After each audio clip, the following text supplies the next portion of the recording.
Anthony Trollope was one of the most successful, prolific and respected English novelists of the Victorian era. Some of his best-loved works, collectively known as the Chronicles of Barsetshire, revolve around the imaginary county of Barsetshire. He also wrote perceptive novels on political, social, and gender issues, and on other topical matters. Trollope's literary reputation dipped somewhat during the last years of his life, but he regained the esteem of critics by the mid-20th century. Biography: Thomas Anthony Trollope, Anthony's father, was a barrister. Though a clever and well-educated man and a Fellow of New College, Oxford, he failed at the bar due to his bad temper. In addition, his ventures into farming proved unprofitable, and he lost an expected inheritance when an elderly childless uncle remarried and had children. As a son of landed gentry, he wanted his sons to be raised as gentlemen and to attend Oxford or Cambridge. Anthony Trollope suffered much misery in his boyhood owing to the disparity between the privileged background of his parents and their comparatively small means. Born in London, Anthony attended Harrow School as a free-day pupil for 3 years from the age of 7 because his father's farm, acquired for that reason, lay in that neighbourhood. After a spell at a private school at Sunbury, he followed his father and 2 older brothers to Winchester College, where he remained for 3 years. He returned to Harrow as a day boy to reduce the cost of his education. Trollope had some very miserable experiences at these 2 public schools. They ranked as 2 of the most copyright light schools in England, but Trollope had no money and no friends, and was bullied a great deal. At the age of 12, he fantasized about suicide. However, he also daydreamed, constructing elaborate imaginary worlds. In 1827, his mother Frances Trollope moved to America with Trollope's 3 younger siblings, to Nashoba Commune. After that failed, she opened a bazaar in Cincinnati, which proved unsuccessful. Thomas Trollope joined them for a short time before returning to the farm at Harrow, but Anthony stayed in England throughout. His mother returned in 1831 and rapidly made a name for herself as a writer, soon earning a good income. His father's affairs, however, went from bad to worse. He gave up his legal practice entirely and failed to make enough income from farming to pay rents to his landlord, Lord Northwick. In 1834, he fled to Belgium to avoid arrest for debt. The whole family moved to a house near Bruges, where they lived entirely on Frances's earnings. In Belgium, Anthony was offered a commission in an Austrian cavalry regiment. In order to accept it, he needed to learn French and German. He had a year in which to acquire these languages. To learn them without expense to himself and his family, he took a position as an usher in a school in Brussels, which position made him the tutor of 30 boys. After 6 weeks of this, however, he received an offer of a clerkship in the General Post Office, obtained through a family friend. He returned to London in the autumn of 1834 to take up this post. Thomas Trollope died in the following year. According to Trollope, the first 7 years of my official life were neither creditable to myself nor useful to the public service. At the post office, he acquired a reputation for unpunctuality and insubordination. A debt of £12 to a tailor fell into the hands of a money-lender and grew to over £200. The lender regularly visited Trollope at his work to demand payments. Trollope hated his work, but saw no alternatives and lived in constant fear of dismissal. Moved to Ireland. In 1841, an opportunity to escape offered itself. A postal surveyor's clerk in Central Ireland was reported as being incompetent and in need of replacement. The position was not regarded as a desirable one at all. But Trollope, in debt and in trouble at his office, volunteered for it. And his supervisor, William Beverly, eager to be rid of him, appointed him to the position. Trollope based himself in Banaffa, County Offaly, with his work consisting largely of inspection tours in Connacht. Although he had arrived with a bad character from London, his new supervisor resolved to judge him on his merits. By Trollope's account, within a year he had the reputation of a valuable public servant. His salary and travel allowance went much farther in Ireland than they had in London, and he found himself enjoying a measure of prosperity. He took up fox hunting, which he pursued enthusiastically for the next 3 decades. His professional role as a post office surveyor brought him into contact with Irish people, and he found them pleasant company. "The Irish people did not murder me, nor did they even break my head. I soon found them to be good-humoured, clever. The working class is very much more intelligent than those of England. Economical and hospitable." At the watering place of Kingstown, Trollope met Rose Heseltine, the daughter of a Rotherham bank manager. They became engaged when he had been in Ireland for a year. Because of Trollope's debts and her lack of a fortune, they were unable to marry until 1844. Soon after their marriage, Trollope transferred to another postal district in the south of Ireland, and the family moved to Clonmel. Early works. Though Trollope had decided to become a novelist, he had accomplished very little writing during his first 3 years in Ireland. At the time of his marriage, he had only written the first of 3 volumes of his first novel, The MacDermots of Ballycloran. Within a year of his marriage, he finished the work. Trollope began writing on the numerous long train trips around Ireland he had to take to carry out his postal duties. Setting very firm goals about how much he would write each day, he eventually became one of the most prolific writers of all time. He wrote his earliest novels while working as a post office inspector, occasionally dipping into the lost letter box for ideas. Significantly, many of his earliest novels have Ireland as their setting. Natural enough given his background, but unlikely to enjoy warm critical reception, given the contemporary English attitude towards Ireland. It has been pointed out by critics that Trollope's view of Ireland separates him from many of the other Victorian novelists. Some critics claim that Ireland did not influence Trollope as much as his experience in England, and that the society in Ireland harmed him as a writer, especially since Ireland was experiencing the Great Famine during his time there. Such critics were dismissed as holding bigoted opinions against Ireland and failing to recognise Trollope's true attachment to the country. Trollope wrote 4 novels about Ireland. 2 were written during the Great Famine of the mid-19th century, while the third deals with the famine as a theme. The MacDermots of Ballycloran was written while he was staying in the village of Drumsna, County Leitrim.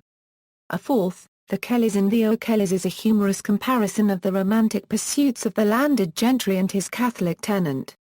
2 short stories deal with Ireland. It has been argued by some critics that these works seek to unify an Irish and British identity, instead of viewing the two as distinct.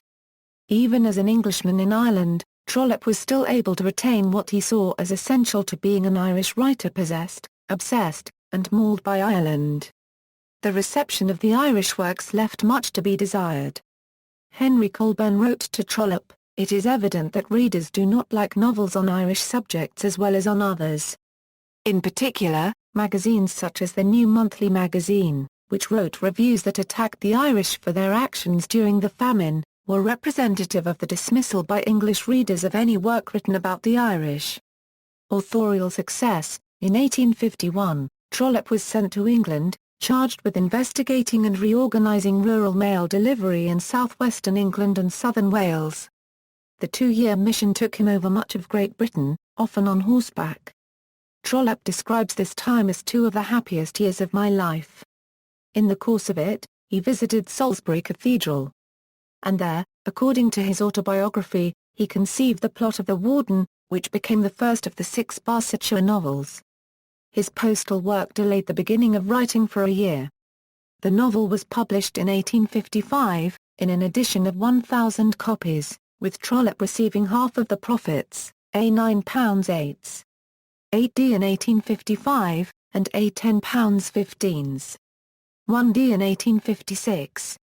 Although the profits were not large, the book received notices in the press, and brought Trollope to the attention of the novel-reading public. He immediately began work on Barchester Towers, the second Barsetshire novel. Upon its publication in 1857, he received an advance payment of £100 against his share of the profits. Like The Warden, Barchester Towers did not obtain large sales, but it helped to establish Trollope's reputation. In his autobiography, Trollope writes, "It achieved no great reputation, but it was one of the novels which novel readers were called upon to read." For the following novel, The Three Clerks, he was able to sell the copyright for a lump sum of £250. He preferred this to waiting for a share of future profits. Returned to England, although Trollope had been happy and comfortable in Ireland, he felt that as an author, he should live within easy reach of London. In 1859, he sought and obtained a position in the Post Office as surveyor to the Eastern District, comprising Essex, Suffolk, Norfolk, Cambridgeshire, Huntingdonshire, and most of Hertfordshire. Later in that year he moved to Waltham Cross, about 12 miles from London in Hertfordshire, where he lived until 1871. In late 1859, Trollope learned of preparations for the release of the Cornhill magazine, to be published by George Murray Smith and edited by William Makepeace Thackeray. He wrote to the latter, offering to provide short stories for the new magazine. Thackeray and Smith both responded, the former urging Trollope to contribute, the latter offering £1,000 for a novel, provided that a substantial part of it could be available to the printer within 6 weeks. Trollope offered Smith Castle Richmond, which he was then writing. But Smith declined to accept an Irish story, and suggested a novel dealing with English clerical life as had Barchester Towers. Trollope then devised the plot of Framley Parsonage, setting it near Barchester so that he could make use of characters from the Barsetshire novels. Framley Parsonage proved enormously popular, establishing Trollope's reputation with the novel reading public and amply justifying the high price that Smith had paid for it. The early connection to Cornhill also brought Trollope into the London circle of artists, writers, and intellectuals, not least among whom were Smith and Thackeray. By the mid-1860s, Trollope had reached a fairly senior position within the post office hierarchy, despite ongoing differences with Rowland Hill, who was at that time Chief Secretary to the Postmaster General. Postal history credits him with introducing the pillar box in the United Kingdom. He was earning a substantial income from his novels. He had overcome the awkwardness of his youth, made good friends in literary circles, and hunted enthusiastically. When Hill left the post office in 1864, Trollope's brother-in-law, John Tilley, who was then Under-Secretary to the Postmaster General, was appointed to the vacant position. Trollope applied for Tilley's old post, but was passed over in favour of a subordinate. In the fall of 1867, he resigned his position at the post office, having by that time saved enough to generate an income equal to the pension he would lose by leaving before the age of 60. Beverly campaign, Trollope had long dreamt of taking a seat in the House of Commons. As a civil servant, however, he was ineligible for such a position. His resignation from the post office removed this disability, and he almost immediately began seeking a seat for which he might run. In 1868, he agreed to stand as a Liberal candidate in the borough of Beverly, in the East Riding of Yorkshire. Party leaders apparently took advantage of Trollope's eagerness to run and willingness to spend money on a campaign. Beverly had a long history of vote buying and of intimidation by employers and others.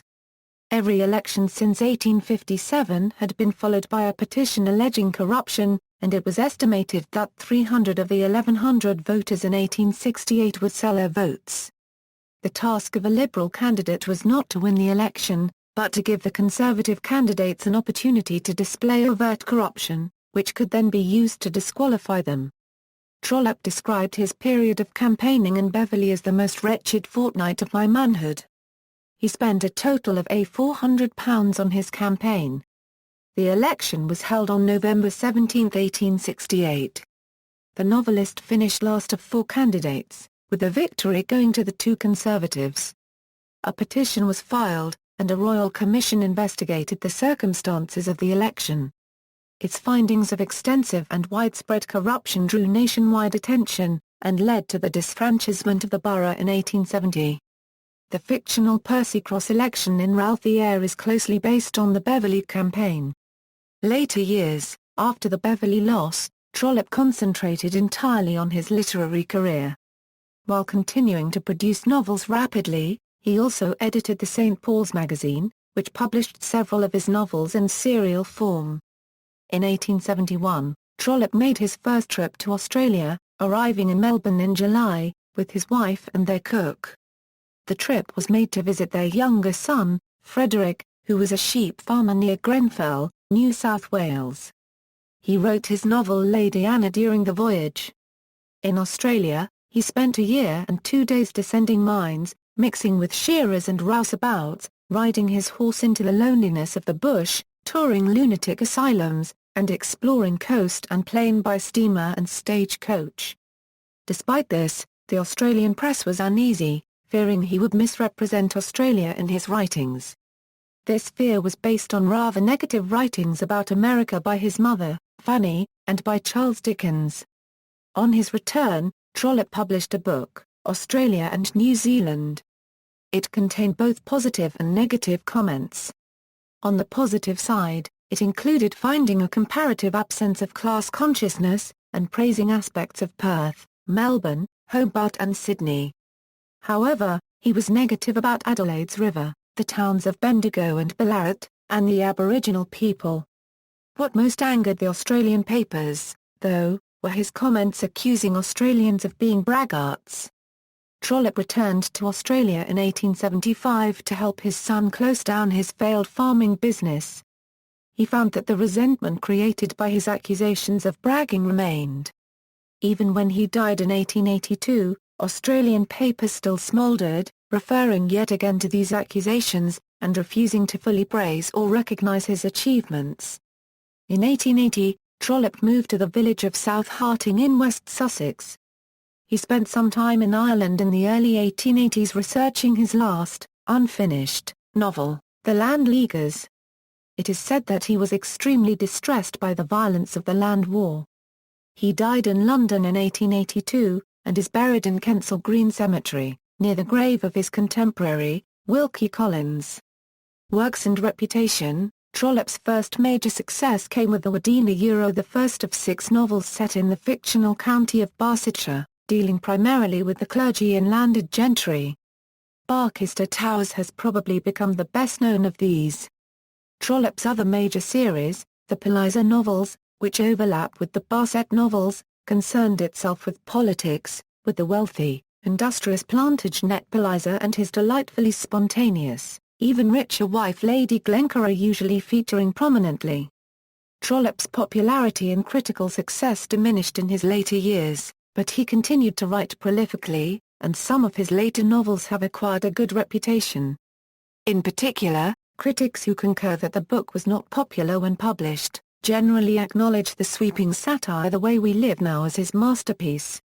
In all, Trollope wrote 47 novels, as well as dozens of short stories and a few books on travel. After his death, Trollope's autobiography appeared and was a bestseller in London. Trollope's downfall in the eyes of the critics stemmed largely from this volume.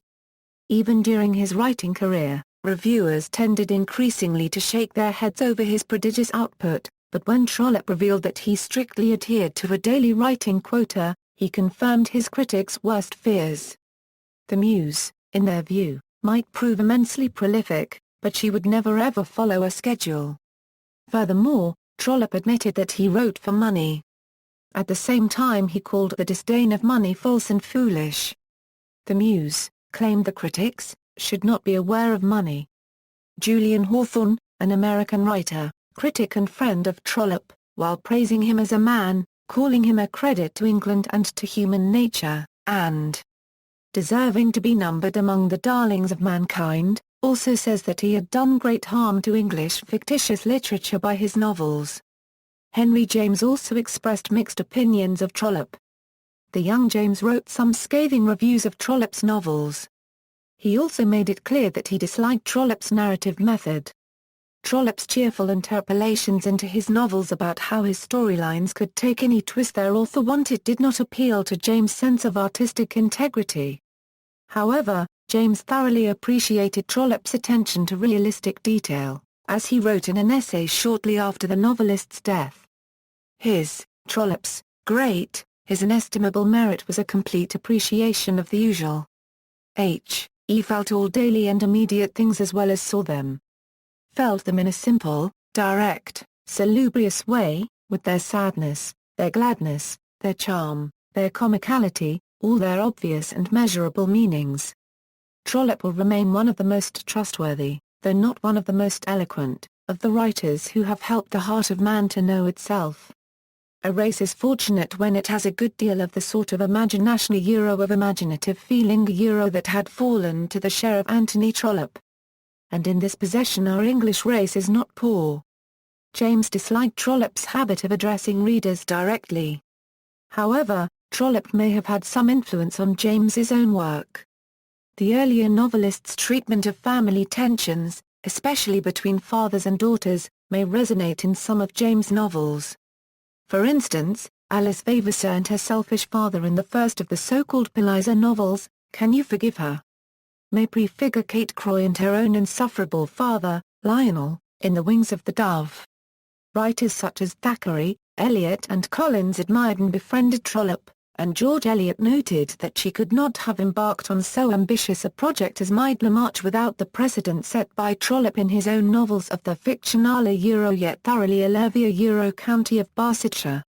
Other contemporaries of Trollope praised his understanding of the quotidian world of institutions, official life, and daily business. He is one of the few novelists who find the office a creative environment. W. H. Auden wrote of Trollope as follows: of all novelists in any country, Trollope best understands the role of money. Compared with him, even Balzac is true romantic. As trends in the world of the novel moved increasingly towards subjectivity and artistic experimentation, Trollope's standing with critics suffered. But Lord David Cecil noted in 1934 that Trollope is still very much alive and among fastidious readers. He noted that Trollope was conspicuously free from the most characteristic Victorian faults. In the 1940s, Trollopians made further attempts to resurrect his reputation. He enjoyed a critical renaissance in the 1960s, and again in the 1990s. Some critics today have a particular interest in Trollope's portrayal of women he caused remark even in his own day for his deep insight and sensitivity to the inner conflicts caused by the position of women in Victorian society. Recently, interest in Trollope has increased. A Trollope Society flourishes in the United Kingdom, as does its sister society in the United States. In 2011, the University of Kansas Department of English, in collaboration with the Hall Center for the Humanities and in partnership with the Fortnightly Review, began awarding an annual Trollope Prize. The prize was established to focus attention on Trollope's work and career. Notable fans have included Alec Guinness, the former British Prime Ministers Harold Macmillan and John Major, the first Canadian Prime Minister, John A. Macdonald, the economist John Kenneth Galbraith, the English judge Lord Denning, the American novelists Sue Grafton and Dominic Dunne, the poet Edward Fitzgerald, the artist Edward Gorey, who kept a complete set of his books, the American author Robert Caro and the soap opera writer Harding Lee May. List of works. Articles, The Irish Church, Fortnightly Review, Vol. 2, 1865, pp. 82 €90. Public Schools, Fortnightly Review, Vol. 2, 1865, pp. 476 €487. The Civil Service, Fortnightly Review, Vol. 2, 1865, pp. 613 €626. Letters, The Letters of Anthony Trollope, ed., by B. A. Booth, The Letters of Anthony Trollope, ed., by N. John Hall. References. Literary allusions in Trollope's novels have been identified and traced by Professor James A. Means, in two articles that appeared in the Victorian Newsletter, in 1990 and 1992 respectively. Further reading, A. P. Roberts, Ruth. Trollope, Artist and Moralist, Chatto and Windus. Booth, Bradford Allen. Anthony Trollope, Aspects of His Life and Art, Indiana University Press. Cox Hart, O. J. Anthony Trollope, A Critical Study, London, Collins. Escott, T. H. S. Anthony Trollope, His Work, Associates and Literary Originals, John Lane, The Bodley Head. Glendinning, Victoria. Anthony Trollope, Alfred A. North. Hall, N. John. Trollope, A Biography, Clarendon Press. Kincaid, James of the Novels of Anthony Trollope, Oxford, Clarendon Press. MacDonald, Susan. Anthony Trollope, Twain Publishers. Mullen, Richard. Anthony Trollope, A Victorian in His World, Duckworth. Polhemus, Robert M. The Changing World of Anthony Trollope, University of California Press. Pollard, Arthur. Anthony Trollope, Routledge and Kegan Paul, Limited. Pope Hennessy, James. Anthony Trollope, Jonathan Cape. Smalley, Donald. Anthony Trollope, The Critical Heritage, Routledge. Walpole, Hugh. Anthony Trollope, New York, The Macmillan Company. External links. Anthony Trollope. Comprehensive summaries of all of Trollope's plots and characters as well as information on all things Trollopian, Trollope Society website, works by Anthony Trollope at Project Gutenberg, works by Anthony Trollope, itunes.org, works by Anthony Trollope at Adelaide University eBooks, classical references in the Barsetshire series of novels, researched by students from Hendrix College. Vanity Fair. Mrs. Trollope's America collection of portraits of Trollope at the National Portrait Gallery, London, the Trollope Prize at the University of Kansas. The Fortnightly Review Prospectus by Anthony Trollope at Find a Grave, Anonymous. Cartoon portraits and biographical sketches of men of the day. Illustrated by Frederick Waddy. London, Tinsley Brothers ppA 68 €70. Retrieved January 6, 2011 A.